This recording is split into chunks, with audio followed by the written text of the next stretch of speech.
Leave No Trace was one of those movies that I was eager to check out, you know, when I finally saw the trailer, and I had an idea of where the movie was going to go. I was wrong. Thankfully, it is far better than I expected. We are giving the two characters of Will and Tom, a father and a 13-year-old daughter, that are living within a national park. You know, they have tent, they're living off the land, they're survivalists. Will was in the army at some point. We get kind of clues along the way that this is what he did, and this is what kind of made him want to say live off the land, off the grid, out of the system. And he's trying to raise his daughter as best he can, you know, schooling her, showing her how to survive in the land, showing her how to evade anybody, how to defend herself. And for the first part of the movie, we see this really close-knit relationship, this family who are not living the normal lifestyle, but are living a lifestyle that's best suited to them. And then things change midway through the movie. And this is kind of where I was expecting the turn of the screw to happen. You know, they are caught by the authorities because they shouldn't be living in a national park. And then they start to get questioned as to what's going on. And this is where I thought, I know exactly where the movie's going. It's going to be a case of father and daughter ripped apart, and they're going to have to somehow try and get back together for the end of the movie. Nope, completely wrong, thankfully. This movie takes a really rather unusual but probably pragmatic approach to this. They sit down, both of the people individually, Tom and Will, they interview them, they ask them a barrage of questions, and they decide that they're going to home them. They're going to try and get them back into civilization. They're going to reconnect them. They're not going to be split apart. They are a unit. They should be together.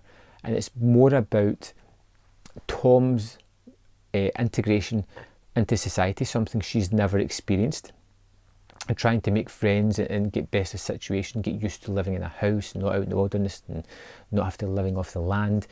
It's all about Will trying to, you know, be a provider, trying to get back into this lifestyle of not roaming but being, you know, locked into a place where he feels he is trapped, you know. And as the movie goes on, there is a lot more to come. You start to see elements of Will's PTSD, you know, slipping in, and how he's struggling with the day-to-day life of this, you know, normality almost. You know, what regular people go through is something that feels constrictive and restrictive to this character, and you really see it starting to take a toll on his psyche, as well as the burgeoning person that we have of Tom. You know, this is somebody it's a new situation, and it doesn't, you know, terrify her. It puts her on the back foot, but she adapts and becomes part of it rather easily, and it's something that she could see, you know, being okay with. And in the movie, there is a lot more after this. This is just basically the first 30 minutes of the movie, and I'm going to leave it there for plot wise. But this is a movie that constantly surprised me. Every time I thought I knew where it was going, it changed. It's emotionally deep because you really buy into this relationship. You can see both of the main characters' points of view and why they feel the way that they feel, and you're empathic to both of the characters, even though they are at odds ultimately with this kind of new life that's thrust upon them. You know, one wants to go back and roam the land, live off that, and one wants to settle. Put down some roots and try and make connections and try to live in the world. And it's so rare that you get a movie where the characters belong together but are kind of driving themselves apart with what they want, what they need to do to survive almost. It's such a rich, enjoyable movie with some fantastic camera work, with some fantastic performances, both from the two leads as well as some of the supporting actors as well. And the situations and turns that it takes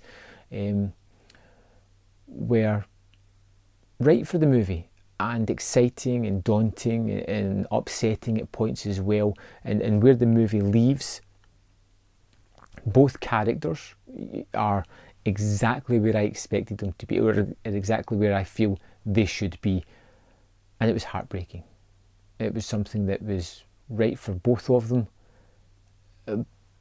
but at a cost, at a big cost, and it's something that even just now, it's affecting, you know, thinking about that kind of relationship and how, I'm not going to tell you, but it is an affecting movie. It left me with a strong feeling, and even just talking about it now, it's coming back again. This is a really good movie, really well acted, really well shot, a fantastic story that plays out perfectly for me, constantly surprising, constantly affecting, and just terrific. I would love to know your thoughts and Leave No Trace, whether you liked it or didn't, and why. Let me know in the comment box below. Personally, I absolutely loved this movie. Thanks for watching, and I'll see you next time on Man vs Film.